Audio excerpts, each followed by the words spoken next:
Bonjour, chers auditeurs de Univers Média. Bienvenue aujourd'hui dans l'émission Face au public pour décrypter avec nous le discours du chef de l'État de ce 31 décembre 2025. Au passage, nous vous souhaitons très bonne et heureuse année 2026. Face au public, c'est une émission d'un autre genre qui donne et la parole et l'image à un leader. Et Univers Média fera focus sur lui et sur tout simplement son analyse de la situation actuelle, son analyse aujourd'hui du discours du chef de l'État. Chers amis, chers auditeurs, nous vous saluons. Président Biram Khoudia, Univers Média vous salue. Oui, je salue les auditeurs de Univers Média, véritablement, et je leur souhaite une bonne et heureuse année 2026. Je souhaite que l'année 2026 soit pour tous les Sénégalais une année de bonheur, de prospérité et de réussite totale, surtout sur le plan économique. Donc, je les salue et je souhaite que tout ce qu'on dira ici puisse quand même permettre aux masses populaires d'en bénéficier convenablement. Pour rappel, chers auditeurs, le président Biram Khoudia est le secrétaire général adjoint du PASTEF. Tout le monde le connaît, je trouve, à travers les plateaux.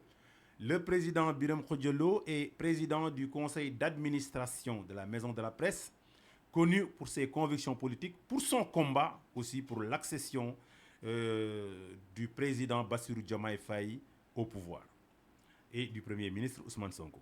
Je crois que ce combat, tous les Sénégalais ont été témoins de ça. C'est pour cela que nous sommes très honorés de l'avoir aujourd'hui sur notre plateau. Président, honoré de vous avoir. Merci beaucoup. Je suis aussi très reconnaissant de cette radio que j'ai fréquentée il y a longtemps.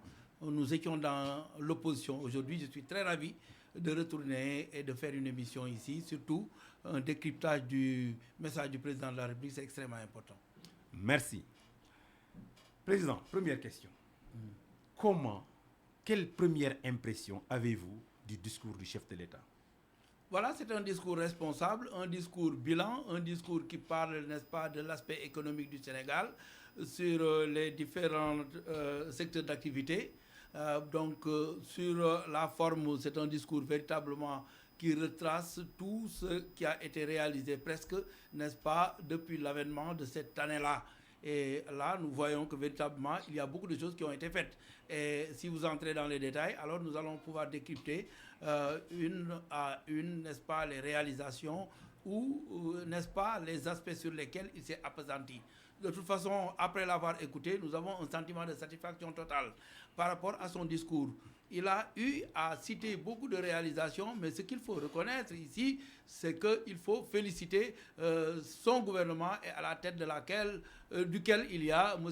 Ousmane Sonko qui, aujourd'hui, a réalisé tout, n'est-ce pas, a fait toutes ces réalisations. Donc, il faut le féliciter et féliciter tout le gouvernement. À réaliser la vision du chef de l'État. Effectivement. Merci. Donc, on va aller éplucher un petit peu le discours. Et le premier point qui va nous intéresser, c'est l'éducation.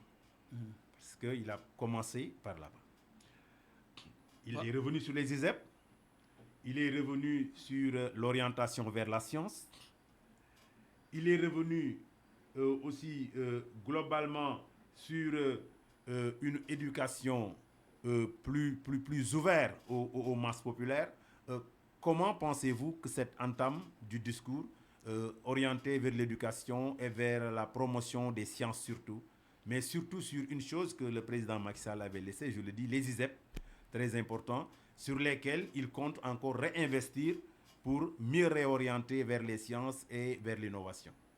Voilà, c'est extrêmement important de mettre en exergue d'abord l'éducation parce qu'un pays ne peut se développer sans une bonne éducation. Et il va falloir, je l'ai toujours dit, réformer l'éducation en insistant sur l'aspect technique de l'éducation. Vous savez, nous formons des étudiants et des élèves qui aujourd'hui ont la tête pleine, mais qui ne savent rien faire de leurs 10 doigts.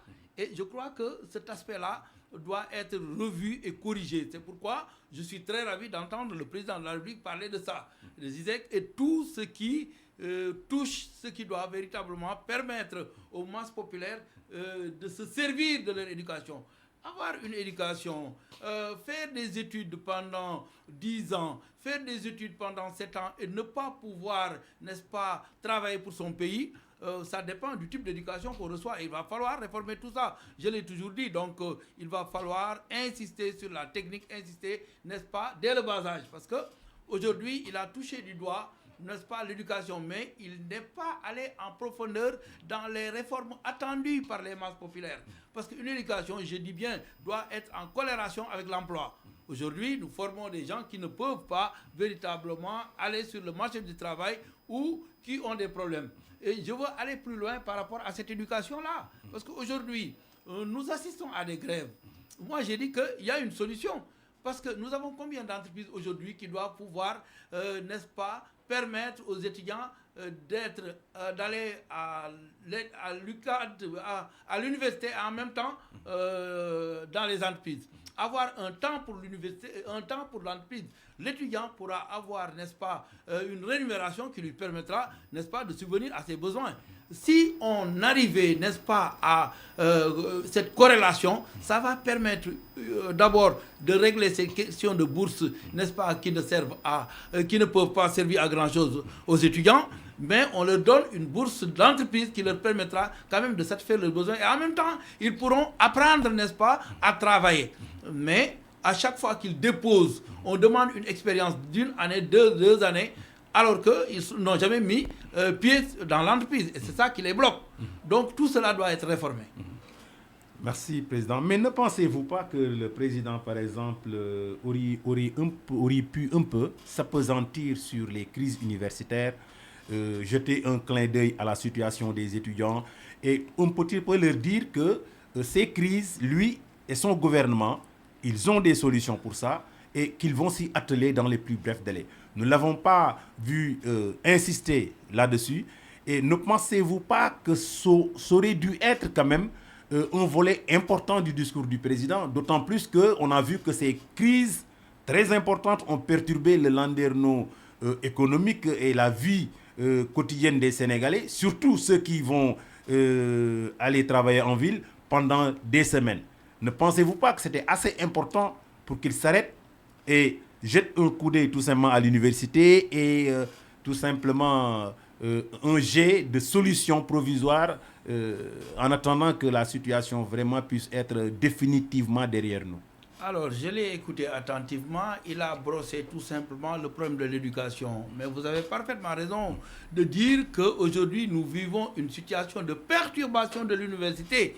Et il aurait pu faire un discours qui va faire renaître, n'est-ce pas, l'espoir chez les étudiants. Ce que je dis tout de suite. Mais ça peut faire renaître l'espoir chez les étudiants. Essayer de les orienter vers les entreprises, essayer de parler dans ce sens, essayer de leur redonner espoir. Si j'étais son conseiller, j'allais lui demander quand même d'aborder le problème dans ce sens-là. Parce qu'un discours de chef d'État doit pouvoir quand même véritablement aller dans le sens d'apaiser, n'est-ce pas, les acteurs de tous les secteurs d'activité. Quand on parle d'éducation, il faut d'abord apaiser les professeurs et les étudiants. Mais je crois que le ministre de l'Enseignement supérieur va approfondir la question et le ministre de l'Éducation, en collaboration avec le ministre de l'Enseignement supérieur, vont approfondir la question et proposer des réformes. Quand on vous donne un ministère, mais ce que vous devez être audacieux, vous devez faire des propositions au président de la République, vous devez même faire une note lorsque le président doit se prononcer par rapport à une question et lui demander d'aborder la question et de lui donner une orientation qui lui permettra quand même d'apaiser les masses populaires. Parce que les étudiants d'un pays, c'est extrêmement important. Et aujourd'hui, on assiste à des grèves répétées. Il va falloir faire renaître l'espoir chez les étudiants. c'est vrai que cela manque. Il faudrait quand même que dans les différents secteurs, les différents responsables puissent faire des notes, de très bonnes notes au chef de l'État à tout instant, parce qu'un chef d'État aussi qui embrasse trop, mal étreint. Donc il faudra qu'il soit bien renseigné un peu partout pour pouvoir prendre les très bonnes décisions. Merci, Monsieur le Président. Nous sommes honorés par ces précisions. Une autre question majeure qu'il a abordée, c'est la question du Djubal Djubanti, qu'il a un peu abordée par la question de la gestion transparente et rigoureuse, qui a été aussi, comme on le dit, un point nodal dans l'intervention du chef de l'État.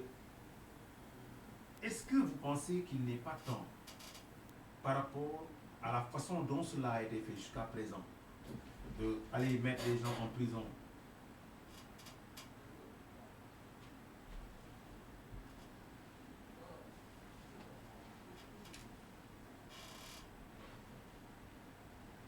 qui après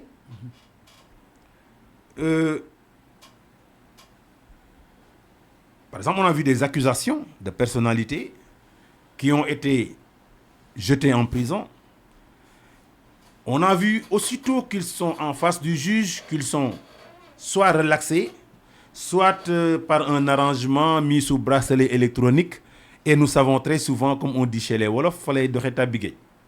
Alors, ne pensez-vous pas qu'il est temps que cette question de Djubonti, de gestion rigoureuse, transparente, soit orientée sur le présentiel, sur le présent, sur ce qui gère, et que le passé, qu'on puisse tourner la page. On ne dit pas qu'il faut quand même absoudre ceux qui ont eu à détourner les deniers publics. Il n'y a pas un seul Sénégalais qui puisse accepter cela. Mais n'est-il pas temps que tout simplement cette chasse à la sorcière, quelque part, soit arrêtée pour nous orienter un peu plus vers des rigueurs de gestion présentielle et oublier un peu le rétroviseur? Voilà, donc et pour pouvoir gouverner avec le Djubal Djubanti, il va falloir d'abord, et je suis de cet avis-là, regarder le rétroviseur, faire une analyse de la situation et véritablement aller vers la paix. Mais quelle paix? La paix, c'est d'abord la justice. On ne peut pas permettre à des gens de gérer le pays avec une dette cachée et tout ce qui s'est passé par rapport, n'est-ce pas, aux exigences démocratiques, les emprisonnements et tout. Et aujourd'hui, on revient dire que, oui, on va tourner la page. Là, je ne suis pas d'accord. Il va falloir convenablement mettre l'accent sur les grands dossiers. Vous dites qu'on a libéré des gens après les avoir interpellés. C'est parce qu'on les a interpellés sur des questions mineures, alors qu'il y a des questions majeures à poser. Aujourd'hui, je ne peux pas reprocher à, par exemple, mon ami Mansour Faye des histoires de riz, alors qu'il y a des dossiers beaucoup plus importants. Je crois qu'il a eu à gérer lorsque les 750 milliards qu'on avait injectés pour les histoires d'inondation disparaissent, je crois qu'il était là, il était le ministre. Je crois que sur ces questions-là, il va falloir qu'on y travaille, que la justice se saisisse de ces questions pour poser le problème fondamentalement, pour les interpeller. Parce qu'on ne peut pas laisser aussi notre argent aller à tort et à travers. Donc aujourd'hui, cette question-là doit être réglée. Mais la gestion présentielle, c'est extrêmement important. Je crois qu'ils sont en train de surveiller les uns et les autres. J'ai entendu aujourd'hui l'histoire de Pape Alé-Niang. Je le cite, il va falloir qu'il nous explique clairement, n'est-ce pas, ce qui se passe à la RTS, par exemple. J'ai donné un exemple. Il y a d'autres aujourd'hui qui gèrent. Il y a l'autre reporter, je ne sais pas comment il s'appelle encore, je l'ai vu tout de suite sur Internet, qui a été écarté. Et c'est un gosse vraiment très sérieux. C'est parce qu'il a critiqué Pape Alé-Niang. Ces choses-là, il faut que ça cesse. Oui. Il va falloir que ça cesse. Pour la gestion du Djubal Djubanti, quand tu ne fais pas du Djubal, mais les travailleurs peuvent t'interpeller sur telle ou telle autre question. La voiture qu'il est en train de conduire et beaucoup d'autres choses. Attention, les deux bureaux informations vont très vite. Les papiers, les voitures qu'on a mis à son nom, par exemple, le marché qu'il a donné à son frère Tcherno. Mais ça, est-ce que ça témoigne du Djubal Djubanti? Non. Alors là, il va falloir rectifier. Je cite un exemple. parmi tant d'autres. Il va falloir travailler à faire de sorte que ce pays-là avance dans le respect, n'est-ce pas, des principes démocratiques et des principes d'exigence, je veux dire, transparence, n'est-ce pas? On a promis cela aux Sénégalais et aujourd'hui, on doit marcher vers ça. Toute personne, j'ai dénoncé l'attitude du directeur de la PROSI en son temps. Aujourd'hui, après vérification, on a vu que véritablement, il a commis beaucoup d'erreurs. Il a été écarté. Mais il ne suffit pas de l'écarter. Il va falloir retracer sa gestion et contrôler, voir qu'est-ce qui n'a pas marché. Et s'il faut l'interpeller, on l'interpelle par rapport à ces questions-là. C'est ça le youb youbal youbanti. Et ce ne sont pas des mots seulement qu'on dit, mais il va falloir aller, n'est-ce pas, au-delà des mots et agir. C'est-à-dire fondamentalement appeler les gens, n'est-ce pas, par rapport à des questions et les interroger. Si la justice doit y mettre son nez, eh bien qu'il y mette son nez, mais que les choses soient claires. On a une exigence de transparence pour un développement harmonieux. On ne peut pas s'aventurer à avoir un certain nombre de salaires aujourd'hui, n'est-ce pas, qu'on augmente, on vous apostrophe, alors vous écartez des journalistes de haut niveau qui aujourd'hui, tout le monde les regarde à la télé, par exemple, ce gosse-là, il faut qu'il retourne sur le plateau de la CAN. Pourquoi on l'écarte? Oui, oui. Je ne suis pas d'accord. Pour un autre cas, je ne vous coupe pas, mais pour vous renforcer, j'ai vu un journaliste, M. Tal, par exemple, qui était à Kenkeliba, expert qui est allé à l'université, qui a sa maîtrise, qui a fait CESTI, qui est allé à l'IFP Paris. Quand la RTS l'a pris, une pointure comme ça, il faut le garder. Il s'est réveillé un beau jour, il lui a envoyé une lettre, il ne l'a jamais reçu, il ne lui a jamais expliqué qu'est-ce qu'il a fait. Il lui a dit, bon, tu arrêtes, point final. Et je crois que ça, quand même... C'est de la dictature, je ne suis pas d'accord. Il va falloir qu'on revienne à l'orthodoxie. Nous avons lutté pour que ce pays-là soit gouverné de manière transparente. Merci beaucoup, merci. On ne peut pas continuer à accepter ces choses-là. Il va falloir que ce soit clair. Merci beaucoup, merci beaucoup. Voilà. Merci beaucoup. Un autre... point que le président a abordé, qui est surtout social, c'est l'eau, 1100 et quelques forages, 101 forages plutôt, 96 châteaux d'eau, le grand transfert d'eau. C'est-à-dire là, on voit que le chef d'État aussi essaie un petit peu de soulager le paysan et de passer vers une agriculture hors saison. Pensez-vous que ce soit une très bonne orientation d'investir par exemple 50 milliards dans le secteur du drainage de l'eau et encore plus dans le secteur des forages et des châteaux d'eau pour permettre aux populations encore de disposer plus d'eau potable? Mention spéciale à mon ami Cheikh Tidiane Dièye qui pilote ce ministère et qui aujourd'hui fait des efforts dans le cadre des forages à installer un peu partout. Je crois que cela est en train d'être fait et drainer l'eau pour qu'on puisse récolter en période de saison sèche, mais c'est extraordinaire. C'est des choses qu'il faut faire. Nous avons toujours plaidé en faveur de cela lorsque Macky Sall était là. Je crois que dans les premières années où il était à la gouvernance, j'avais plaidé pour qu'on puisse drainer l'eau afin de pouvoir permettre à certaines régions, certains villages de bénéficier, n'est-ce pas, d'eau qui leur permettra de faire des cultures en saison sèche même. Et cela renforce l'agriculture. Et il va falloir aller au-delà de ça. C'est-à-dire, au fond, nous avons des récoltes à gogo, c'est-à-dire des récoltes, n'est-ce pas, aujourd'hui qui sont en abondance, mais qui pourrissent à la fin. Tout cela, je crois que le gouvernement est en train de faire des efforts dans ce cadre-là en, n'est-ce pas, investissant dans la transformation, mais aussi dans la conservation. C'est extrêmement important. C'est ça qui permettra au gouvernement de résorber, n'est-ce pas, le déficit alimentaire et d'aller vers une autosuffisance réelle.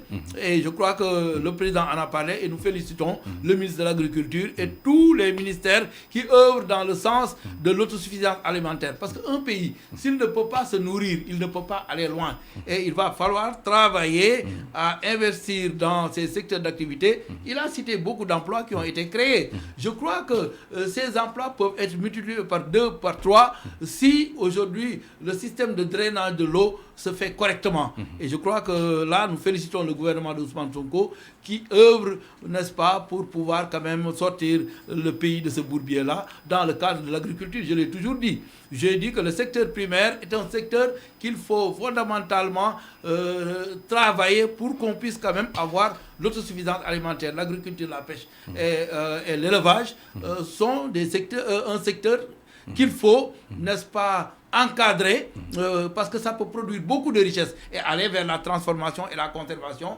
Ça pourra nous permettre quand même d'exporter des produits et c'est ça qui fait la base du développement d'un pays.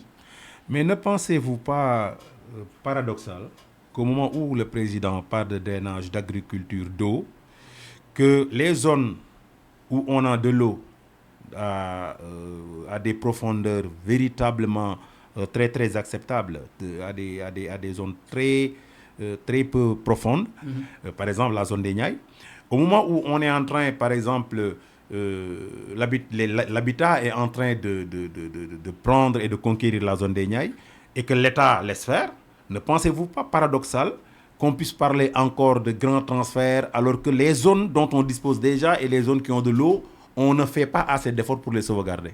Il y a des zones destinées à l'eau et qui aujourd'hui sont utilisées pour les habitations. Ce n'est pas normal. Merci. Je le dis. Lorsque nous étions enfants à Saint-Louis, mais il y a une zone qu'on appelait Derouban. Oui. Aujourd'hui, il y a des habitations un peu partout là-bas. Je crois que les zones profondes, on doit pouvoir drainer toutes les eaux là-bas pendant la saison des pluies et les conserver fondamentalement pour développer l'agriculture et même faire la pisciculture là-bas.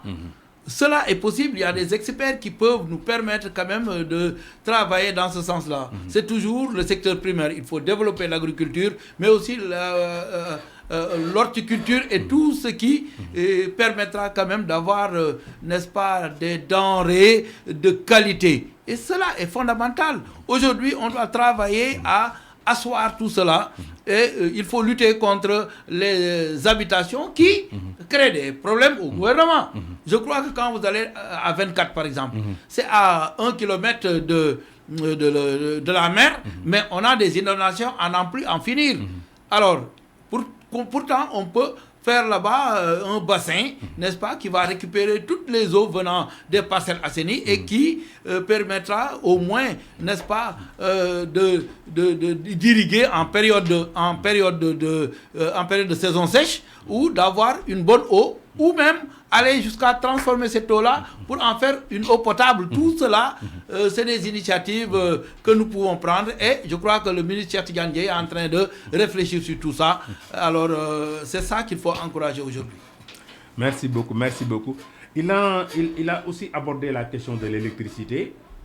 113 000 ménages, par exemple, qui vont être électrifiés. Il a dit que ça va toucher à peu près 1 million de personnes. Il a parlé de la relance, par exemple, du PUDC, voilà, du PUMA et de toutes les grandes politiques quand même du président Macky Sall.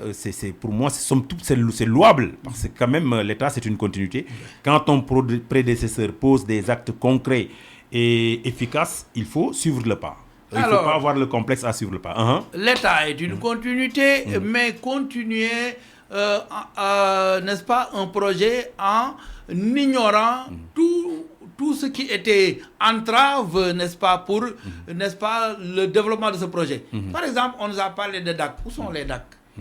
C'est-à-dire, au fond, il y avait de bons projets. Mais ceux qui pilotaient ces projets-là l'ont mal fait. Et c'est ça qui a entraîné des détournements et tout. Aujourd'hui, il va falloir travailler avec le PUMA, PUDC et tout ça, mais ne pas faire comme son prédécesseur qui mettait, n'est-ce pas, en exergue des gens qui détournaient l'argent à n'en plus en finir, ou qui faisaient du favoritisme à des gens. Il va falloir faire un équilibre qui permettra quand même la réussite de ces projets-là. PUDC, PUMA et consorts, véritablement, c'est de bons projets. L'État de Macky Sall avait de bons projets. Mais le pilotage était un pilotage à vue, était un pilotage avec des détournements et ça, il va falloir s'appuyer sur le Djoubal-Djoubalti pour quand même rectifier tout ça et le pays va avancer avec ces projets-là.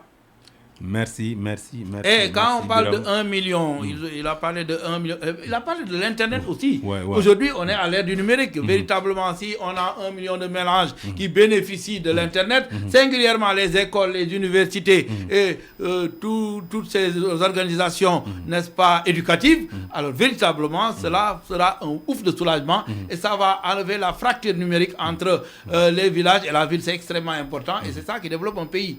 Donc, nous sommes sur le bon chemin et nous encourageons véritablement le chef de l'État et tout le gouvernement à aller dans le sens de travailler, n'est-ce pas, pour que ce pays-là avance et ils sont sur le chemin, on les encourage. Merci beaucoup, Birame. Excellente réponse. Par contre, dans le discours du président, l'électrification rurale dont il a parlé, il en a bien parlé, j'ai l'impression quand même, quand il parle du nombre de foyers qui ont été électrifiés, qu'il y a quelque part qu'il a été très mal informé. Parce qu'il y a quand même une épisode qu'on a eu à vivre ici au Sénégal avec le directeur de l'ASER qui avait annoncé des villages électrifiés. Et sur le terrain, les chefs de village eux-mêmes ont dit qu'ils n'ont pas vu l'ombre d'un fil traverser leur village. Est-ce que vous ne pensez pas que cette déclaration du nombre de foyers qui ont été électrifiés en 2 ans est-ce que ça colle véritablement avec la réalité? Vous savez, aujourd'hui, on est à l'ère du numérique. Véritablement, ces choses-là peuvent véritablement être enrayées complètement. Je crois que les informations doivent pouvoir parvenir et des informations doivent être fiables. On ne peut pas se permettre de dire que tel village a été électrifié alors que sur le terrain, rien n'a été fait. Si cela se fait, n'est-ce pas, même si c'est par erreur, mais je crois que les villageois vont se lever et dire que véritablement, notre village n'est pas électrifié. Il va falloir donner les bonnes informations, mais quand même, je crois que j'encourage le directeur de l'ASER qui aujourd'hui est en train de faire des efforts extraordinaires. Et l'ANER avec mon ami Kabor, n'est-ce pas, qui aujourd'hui fait beaucoup dans le sens du solaire. Et je crois que ces gens-là, quand on les encourage, quand on les pousse à l'avant, quand on leur donne les moyens, ils vont pouvoir quand même sortir le Sénégal de ce bourbier d'électrification que nous vivons. On est en 2025. Je crois que tous les villages doivent être électrifiés. 100% de villages électrifiés. Donc votre profonde conviction est que les chiffres qui ont été avancés par le chef de l'État collent véritablement avec la réalité. Mais je dis qu'au moins à 90% ou 95%, ça colle avec la réalité. Il peut y avoir une marge d'erreur. C'est une œuvre humaine et véritablement les erreurs ne peuvent pas manquer, mais il faut les minimiser. Okay. Je crois que ça a été minimisé. Merci beaucoup. Autre chose que le chef de l'État a abordé, et c'est important, le plan Diomaye pour la Casamance, avec 91 milliards qui vont être injectés dans les agropoles. C'est une somme quand même importante et intéressante. Quel avis avez-vous là-dessus? Vraiment très content d'entendre tous ces milliards-là aujourd'hui, alors que nous sommes dans une situation d'endettement extraordinaire. Aujourd'hui, il va falloir investir et contrôler les investissements pour pouvoir avoir un retour sur investissement certain. C'est extrêmement important parce qu'on ne peut pas se permettre de perdre des milliards comme ça, comme on a l'habitude de le vivre avec les régimes défunts. Il va falloir contrôler ces milliards-là, les mettre dans des projets qui puissent permettre quand même un investissement, un retour sur investissement certain et pour aller dans le sens du développement. Donc, je crois que dans beaucoup de secteurs d'activité, nous sommes en train de récupérer des niches, n'est-ce pas, de richesses qu'on perdait. Et c'est ça qui permet aujourd'hui à l'État de pouvoir survivre. C'est ça qui permet à l'État aujourd'hui de pouvoir même diminuer les prix de denrées de première nécessité, à savoir le gasoil et aujourd'hui le gaz, etc. Il va falloir donc aller dans l'orthodoxie, n'est-ce pas, gouvernementale, l'orthodoxie financière pour pouvoir quand même avoir tout ça. Nous saluons les efforts du gouvernement. Les milliards, quand on les injecte, c'est bien, mais il va falloir les contrôler pour que ça produise un effet positif, vraiment positif. Dernière question, Président. Sur l'emploi des jeunes, d'abord, le président a décrété cette année de l'emploi des jeunes. Quelle rupture compte-t-il faire pour que cela puisse se traduire réellement sur le terrain? Parce que énormément de chefs d'État l'ont annoncé. On a vu les flops se sont succédés Alors, quelle rupture compte-t-il tout simplement mettre en place pour arriver à ces fins? Pour l'emploi des jeunes, je crois que les gens ignorent ou bien, n'est-ce pas, ne laissent pas trop d'importance sur la situation de l'informel. Il y a énormément de niches de création de richesses et d'emplois dans l'informel. Aujourd'hui, j'ai toujours dit qu'il faut formaliser les entreprises. On était à 97% des entreprises qui sont dans l'informel et qui ne produisaient pas beaucoup de richesses. Il va falloir aller dans le sens de la formalisation, c'est-à-dire de la modernisation de nos outils par rapport à l'agriculture, n'est-ce pas, transfert de compétences et de technologies pour véritablement dépasser l'aspect rudimentaire du travail qu'on a l'habitude de faire. Les ateliers de mécaniciens et tout ça, mais il faut les organiser. Il y a trop d'informels et c'est ça qui fait perdre à l'État beaucoup, n'est-ce pas, de niches de création de richesses et d'emplois. Et là, il va falloir mettre l'accent sur ça, faire une analyse profonde de la situation et véritablement d'abord formaliser toutes les entreprises. Aller dans le sens de la formalisation. Regardez, n'est-ce pas, le rapport de l'ANSD, n'est-ce pas, il y a un seul rapport qui a été fait concernant le recensement général des entreprises. Et on avait 407 000 et quelques entreprises. Mais il va falloir aller dans le sens de les formaliser. Est extrêmement important, c'est-à-dire multiplier la création de richesses de l'entreprise par 2, par 3, ils n'auront plus de problème de payer les impôts. Et c'est dans ce sens que nous allons travailler, n'est-ce pas, à améliorer la richesse du pays. J'ai parlé de la presse tantôt. Même lorsqu'on parle de la presse, mais il y a des gens qui n'arrivent pas à décoller et qui ont une petite entreprise de presse. Pourquoi ne pas faire une conglomérat des entreprises de presse pour avoir une grande entreprise qui respecte, n'est-ce pas, les principes et valeurs, n'est-ce pas, de l'entreprise, c'est-à-dire au fond payer convenablement des salaires, verser les cotisations sociales, payer les impôts convenablement et produire, n'est-ce pas, faire une production de qualité qui permet quand même d'avoir, permet quand même à l'entreprise d'avancer et de créer des richesses. Merci. Ça, c'est extrêmement important. Là-dessus, vous abordez une question très importante, les médias. Et rassurez-vous, Président, dans 2 ans peut-être, vous aurez Univers Média dans tout l'univers. Ah oui, dans tout l'univers. Je vous encourage. Et vous abordez une autre question importante, l'informel. Quelqu'un qui est issu de l'informel, qui a construit les choses plus importantes dans ce pays, presque énormément d'entreprises, énormément d'emplois, une masse salariale de plus de 400 millions. Voilà quelqu'un, quand on parle d'informel, de très intelligent, de très réfléchi, qui cherche à faire avancer ce pays. Et pourtant, et là-dessus, je vais en profiter pour remercier un peu le ministre Mabouba, qui est un ami, un frère, qui a décidé de travailler en joint venture avec le groupe COSIAS, de faire en sorte que toute entreprise étrangère qui entre dans ce pays puisse collaborer directement avec les entreprises sénégalaises pour qu'il y ait de la plus-value, 2, pour qu'il y ait un transfert de technologie. C'est très intelligent.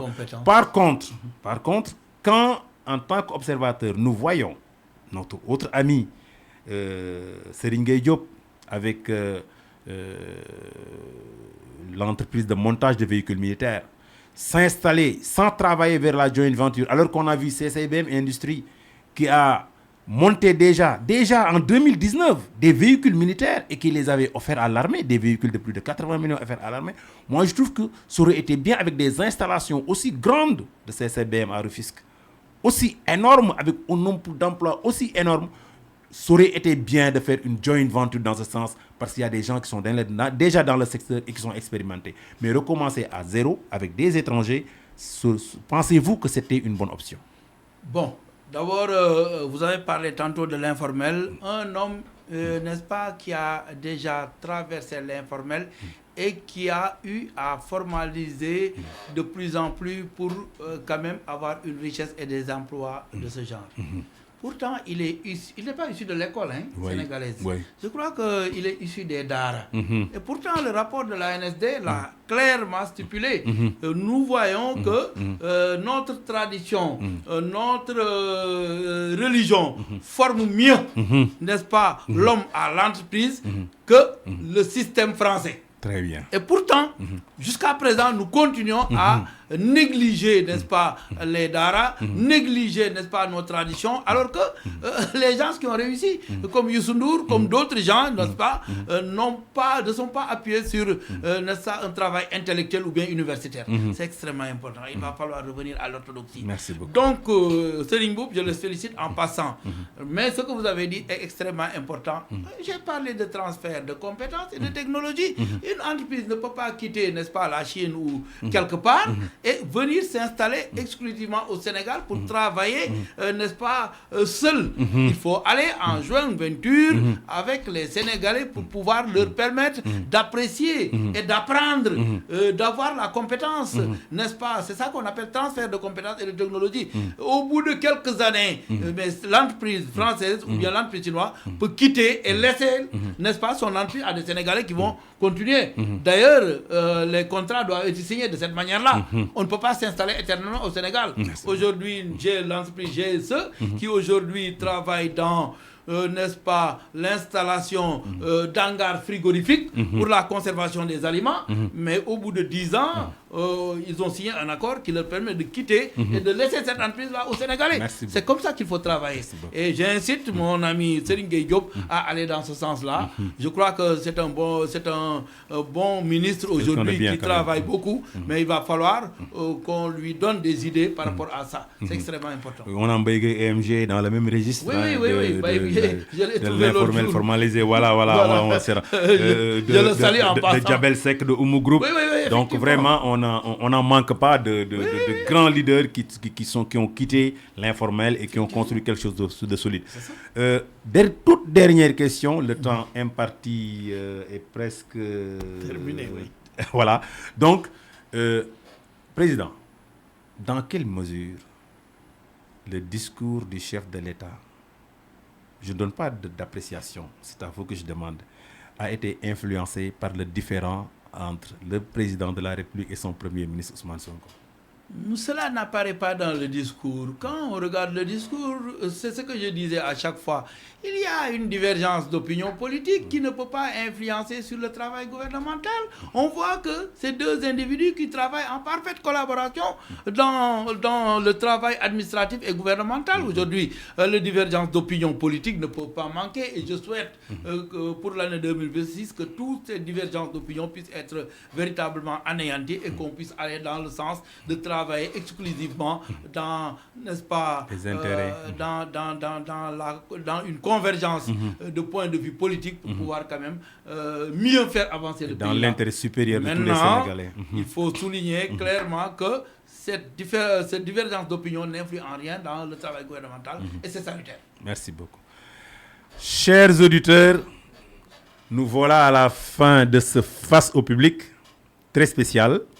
Vous aviez un seul visage en face de vous, une seule corde vocale en face de vous, qui vous a donné son point de vue sur le discours du président. Vous voyez, il n'y a pas eu de biais, il n'y a pas eu de bruit au discours, parce que nous ne voulions pas installer un débat où vous n'auriez rien tiré. Vous étiez en face du président conseil d'administration de la Maison de la Presse, Birame Khoudialo. Excellente intervention, Président, merci. Et secrétaire général adjoint du PASTEF. Merci, chers auditeurs. Merci, Birame Khoudialo. Merci à vous. Je fais un coucou à mon ami Cheikh Bamba Dieye qui a l'habitude d'envoyer des Juma Moubarak. Merci beaucoup. Cheikh Bamba, s'il ne fait pas attention. Attention à toi, Cheikh Bamba Dieye. Juma Moubarak est bien. Donc, merci, chers auditeurs. Voilà, nous nous quittons avec ces mots. Et on se dit à la prochaine, Inch'Allah, au prochain Face au public qui sera encore avec une autre grosse pointure du landerneau politique sénégalais. Merci.